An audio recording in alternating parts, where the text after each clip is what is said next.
നിങ്ങൾ ആരാ? എങ്ങനെ ഇവിടെ എത്തി? എന്റെ പേര് രാജൻ. ഞാനൊരു കൂട്ടുകാരനെ അന്വേഷിച്ചിറങ്ങിയത്. അപ്പോഴാണ് നിങ്ങളുടെ നിലവിളി കേട്ടത്. ഓ എന്റെ പൊന്നു രാജ, രാജൻ സമയത്ത് ഇവിടെ വന്നില്ലായിരുന്നെങ്കിൽ ആ മഹാഭാവികളെ എന്നെ തല്ലി കൊന്നു കളഞ്ഞാൻ. അവരാരാണ്? അവരെന്തിനാ നിങ്ങളെ ഉപദ്രവിക്കുന്നത്? ഞാനൊരു അഡ്വക്കേറ്റാ, പേര് ഭാസ്കരമേനോൻ. ഞാൻ വാദിക്കുന്ന ഒരു കൊലക്കേസിന്റെ പ്രതിഭാഗം ആളുകളാണ് അവർ. ഒരു പുതിയ കേസിനെ പറ്റി സംസാരിക്കാണ്ടെന്ന് പറഞ്ഞ് എന്നെ വീട്ടിൽ നിന്ന് വിളിച്ചിറക്കി കൊണ്ടുവന്നതാ. അവരെന്നെ ചതിച്ചതാ. ഓ കൈ വല്ലാതെ മുറിഞ്ഞിരിക്കുന്നല്ലോ. വരൂ, നമുക്ക് എന്റെ വീട്ടിലേക്ക് പോകാം. അവിടെ ഇന്ന് സംസാരിക്കാം.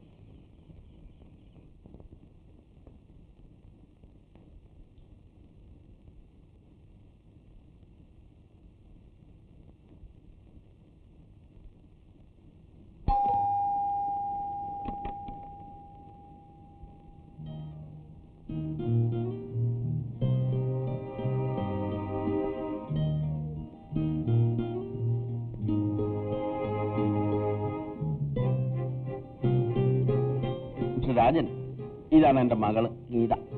മോളെ, ഇത് രാജൻ, അച്ഛനെ മരണത്തിൽ നിന്ന് രക്ഷിച്ച ആളാ. മരണത്തിൽ നിന്നോ?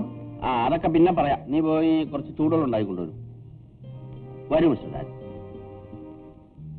വരൂ. ഇത് ഇങ്ങോട്ടിരിക്കാം. കൈക്ക് വല്ലാത്ത പരിക്കുണ്ടെന്ന് തോന്നുന്നുണ്ടല്ലോ. സാരമില്ല. കഷ്ടമായിപ്പോയി. എന്നെ രക്ഷിക്കാമെന്ന് രാജനായി ഇപ്പൊ പരിക്ക്. സാരമല്ലേ, ഞാൻ ഡോക്ടറെ വിളിക്കാം. ആ മോളെ, ഞാൻ തുണിമുക്കി രാജന്റെ കൈയും തുടച്ചു കൊടുക്കും കേട്ടോ.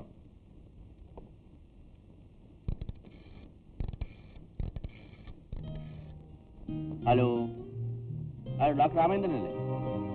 ഇത് അഡ്വക്കേറ്റ് ഭാസ്കരനാ. പിന്നെ അടിയന്തരമായിട്ട് എന്റെ വീട് വരെ ഒന്ന് വരണമല്ലോ. അതെ, എന്റെ ഒരു സുഹൃത്തിന്റെ കൈക്ക് പരിക്ക് പറ്റി. ആ ബാൻഡേജിനുള്ള സാമഗ്രികളെല്ലാം കൂടെ കൂടി കൊണ്ടുവരും കേട്ടോ. Okay okay, thank U.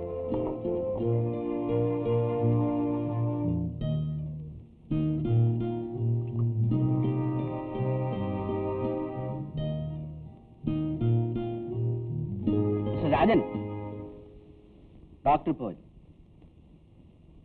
എന്താ ഉണ്ടായതച്ചാ? ഒന്നും പറയണ്ട എന്റെ മോളെ. ഇന്ന് വൈകുന്നേരം കേസിന്റെ കാര്യം സംസാരിക്കാനെന്ന് പറഞ്ഞ ഒരു കൂട്ടർ എന്നെ കൂട്ടിക്കൊണ്ടുപോയില്ലേ?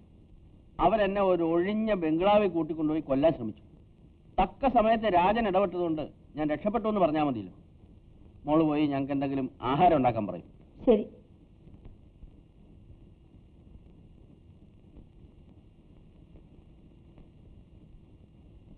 ഇപ്പൊ എങ്ങനെയുണ്ട് മിസ്റ്റർ രാജൻ? സുഖമുണ്ട്. ആ കൈ അധികം അനക്കണ്ട. ഇല്ല, ഈ കൈക്ക് വലിയ കുഴപ്പമില്ല. ഞാൻ ആ നേഴ്സിനോട് പറഞ്ഞ 2 കൈയും കൂടെ ഇങ്ങനെ കെട്ടരുതെന്ന് എന്ന് പറഞ്ഞുകൊണ്ടായോ മിസ്റ്റർ രാജൻ? മുറിവ് ഉണങ്ങണ്ടേ? ഓഫീസിൽ പോകാൻ പറ്റാതായി. കുറച്ച് ദിവസം ഇവിടെ താമസിക്കൂ. സൂക്കേട് ഭേദമായിട്ട് പോയാൽ മതി. എന്നാൽ ഞാൻ എന്റെ റൂമിലേക്ക് തന്നെ പോവുകയാണ്. എന്താ, ഇവിടെ അസൗകര്യം വല്ലതും ഉണ്ടോ? ഒന്നുമില്ല. എങ്കിലും ഞാൻ ഒറ്റയ്ക്ക് ഇവിടെ. ഒറ്റയ്ക്കാവാതിരിക്കാനാണ് കുറച്ച് നാൾ കൂടി ഇവിടെ താമസിക്കാൻ പറഞ്ഞത്. പിന്നെ മിസ്റ്റർ രാജന്റെ റൂംമേറ്റിന് ഇതുവരെ കണ്ടുമുട്ടിയിട്ടില്ല കേട്ടോ. അവിടെ പോയാൽ ഒരു ഗ്ലാസ് വെള്ളം എടുത്ത് തരാൻ ആരാ ഉള്ളത് മിസ്റ്റർ രാജൻ? ഇവിടെ എന്റെ മോളുണ്ട്, സർവൻസ് ഉണ്ട്. എന്ത് വേണമെങ്കിലും അവരോട് പറഞ്ഞേച്ചാൽ മതി. പിന്നെ മോളെ രാജന്റെ ഡ്രസ്സെല്ലാം അടുപ്പിച്ചല്ലോ. ഇത് രാജന്റെ സ്വന്തം വീടാണെന്ന് കണക്കാക്കി ഇവിടെ താമസിച്ചുള്ളൂ. എനിക്ക് കോടതി പോകേണ്ട സമയമായി. മോളെ, ഒരു കാര്യം പ്രത്യേകം ശ്രദ്ധിച്ചോണം. അച്ഛന്റെ ജീവൻ രക്ഷിച്ച ആളാണ്. അപ്പൊ ഞാൻ വരട്ടെ. ശരി. രാജന് സമയത്ത് ആഹാരം കൊടുക്കണം. നീ കോളേജിലോ മറ്റോ പോവുകയാണെങ്കിൽ സർവൻസിനെ ആരെങ്കിലും പറഞ്ഞേൽപ്പിച്ചിട്ട് വേണം പോവാൻ. ഞാൻ വരട്ടെ. വരൂ, ബ്രേക്ക്ഫാസ്റ്റ് കഴിക്കാം. വേണ്ട, എനിക്ക് നല്ല വിശപ്പില്ല. വിശപ്പൊക്കെ ഉണ്ടാവും, വരൂന്നേ. കുറെ കഴിയട്ടെ. സുഖമില്ലാതിരിക്കുകയല്ലേ, ഞാൻ കുറച്ച് കഞ്ഞി ഉണ്ടാക്കാം.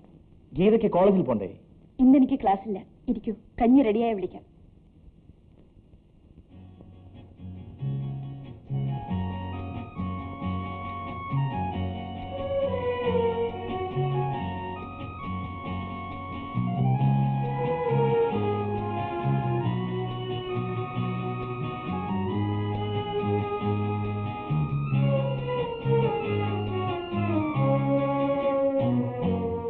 ബുദ്ധിമുട്ടണ്ട, ഞാൻ എടുത്തു തരാം.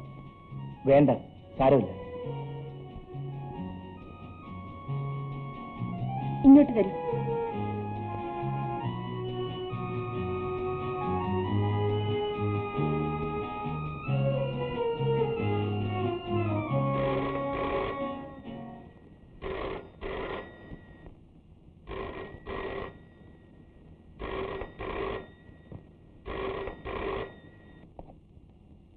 ഹലോ. ആ, എന്താ ഡേസി? ഇല്ല, ഞാനിന്ന് വരുന്നില്ല. ഏയ്, പ്രത്യേകിച്ചൊന്നുമില്ല. എനിക്കിന്നൊരു ഗസ്റ്റ് ഉണ്ട്. Okay okay, thank U.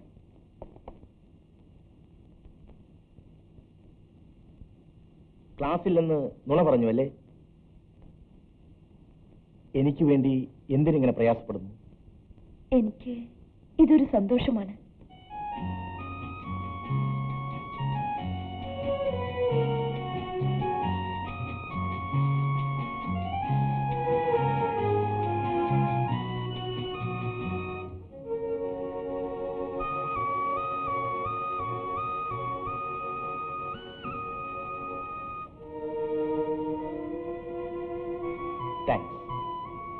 അന്നെനിക്ക് മാപ്പ് പറയാൻ പോലും അവസരം തന്നില്ല. അതിനു മുൻപേ സ്ഥലം വിട്ടു. ഇപ്പോഴെനിക്കാണ് കുറ്റബോധം തോന്നുന്നത്. എത്രയൊക്കെ ആയാലും പരിചയമില്ലാത്തൊരു പെൺകുട്ടിയോട് അത്ര പരുഷമായി സംസാരിക്കാൻ പാടില്ലായിരുന്നു. അന്ന് ഞാൻ ക്ലാസ്സിലിരുന്ന് ഒരുപാട് കരഞ്ഞു. പക്ഷെ ഞാൻ ഓഫീസിലിരുന്ന് ഒരുപാട് ചിരിച്ചു. ഇങ്ങനെയെങ്കിലും രാജേട്ടനെ ശുശ്രൂഷിക്കാൻ എനിക്ക് അവസരം കിട്ടിയല്ലോ, അതിന്റെ ഭാഗ്യമാണ്.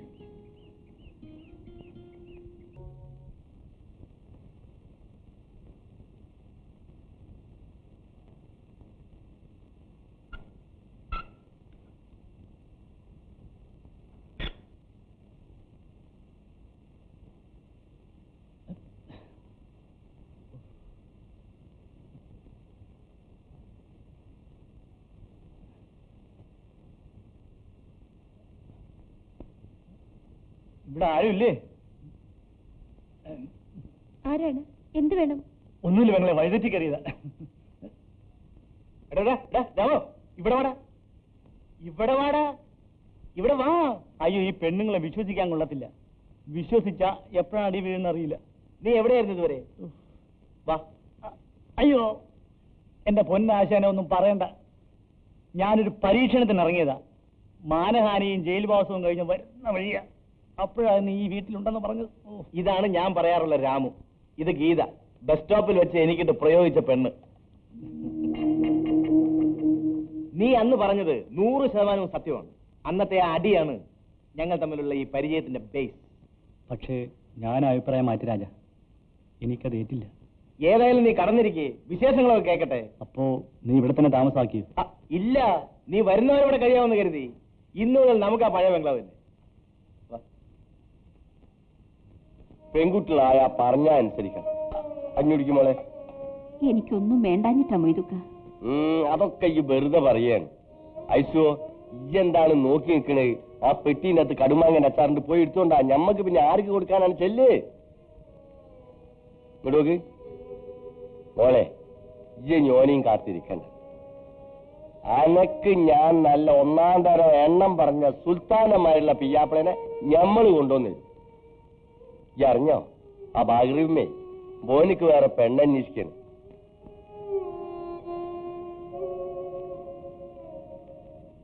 ഇതിലും വലിയൊരു ബന്ധം നമുക്ക് വരാനില്ല. നല്ല കുടുംബക്കാര്, വേണ്ടുവോളം സ്വത്ത്. ആ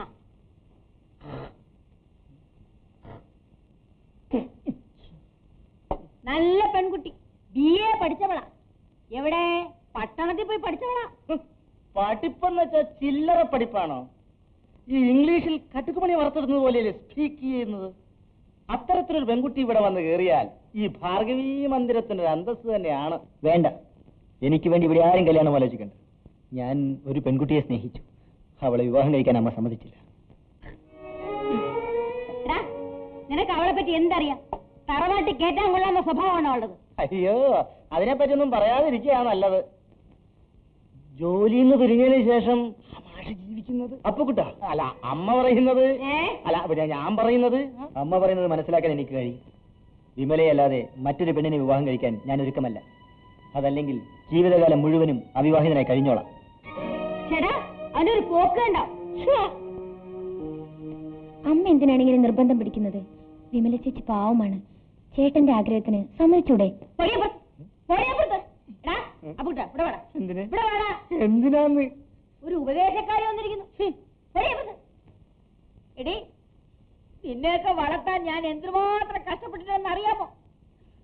നിങ്ങളുടെ അച്ഛൻ മരിക്കുമ്പോ രവിക്ക് 7 വയസ്സ്. രാജന് 4 വയസ്സ്. രമക്കുഞ്ഞ്. കൈക്കുഞ്ഞ്.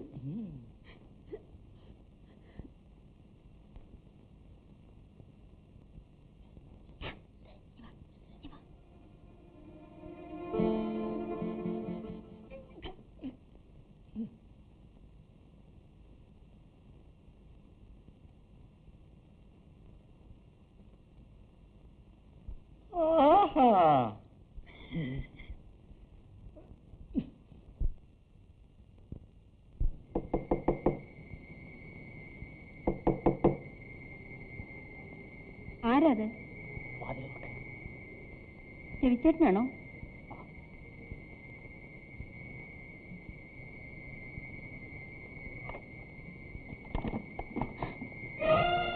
രവിച്ചേട്ടനാന്ന് അറിഞ്ഞാലേ വാതിൽ ഓർക്കുള്ളൂ അല്ലേ? നിങ്ങൾ ആരാണ്? എന്നെ അറിയില്ലേ? വിക്രമൻ. വിക്രമൻ? ഏത് വിക്രമൻ? നീ എന്തിനാ പെണ്ണെ പേടിക്കുന്നത്? എന്നൊരു അന്യനെ പോലെ കണക്കാക്കണ്ട. പോകും ഇവിടുന്ന്. നമുക്ക് ഒരുമിച്ച് പോകാം. ഞാൻ ബഹളം കൂട്ടും. ബഹളം കൂട്ടണം. എന്നിട്ട് നാട്ടുകാർ കൂടെ ഓടിക്കൂടണം.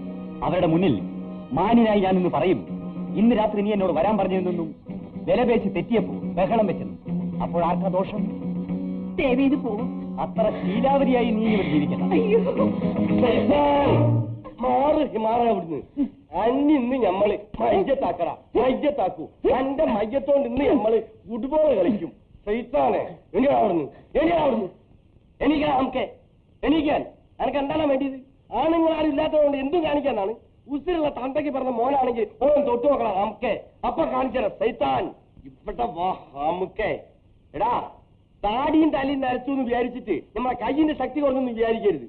അന്നെപ്പോലത്തെ നാലെണ്ണത്തെ നേരിടാൻ ഇന്നും നമ്മൾ മതി. നമുക്ക് കടകട പുറത്ത് കടക്ക് സൈത്താനെ. ഓ മുടുതാർ മോളെ, ഇത് ഇബിലീസുള്ള നാടാണ്. മാനം മര്യാദയായിട്ട് ഇവിടെ കയ്യാൻ മനുഷ്യന്മാർ സമ്മതിക്കൂല. ഇതൊരു കാര്യം ചെയ്യും, ഞമ്മളെ കുടിയിലേക്ക് പോയി. അല്ലെങ്കിൽ ഐസുവിനോട് ഇവിടെ ഒന്ന് കിടക്കാൻ പറയാം. എന്തേ? വേണ്ട പോയിതുക്ക, ഞാൻ കഥ കടച്ച് കിടന്നോളാം. ആ ഹമുക്കിന്റെ മാരിലുള്ളവർ ഇനിയും വരും. നമ്മളെ കത്തിയല്ല പള്ളെ കിടക്കുകയും ചെയ്യും. ഈ പോരി അതാ നല്ലത്. വേണ്ട, നാളെ ആവട്ടെ. ഐശ്വര്യയോട് ഇവിടെ കിടക്കാൻ പറയാം. എന്നൊരു കാര്യം ചെയ്യും, വാതിൽ നല്ലോണം അടച്ച് ബന്ധായി കളഞ്ഞിട്ടേ, എന്നിട്ട് സുഖമായിട്ട് കിടന്ന് ഉറങ്ങിക്കൊള്ളു. നമ്മൾ പോണു. അല്ലാ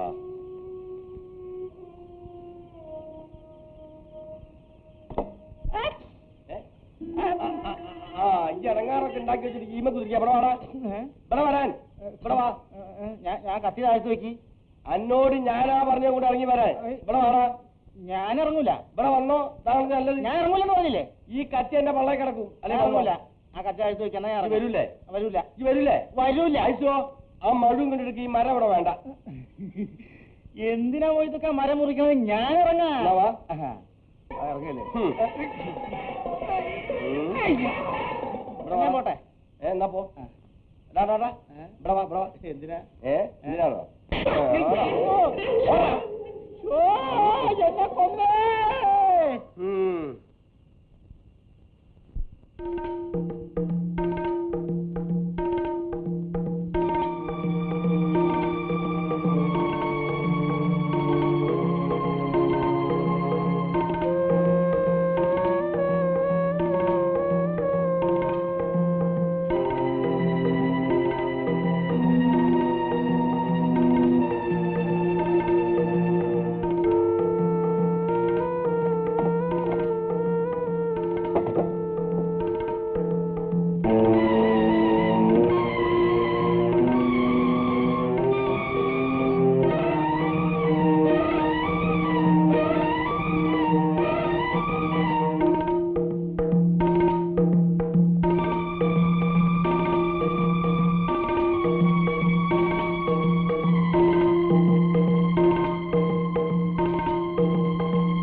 ഇത് നമ്മൾ നേരത്തെ നരീസ.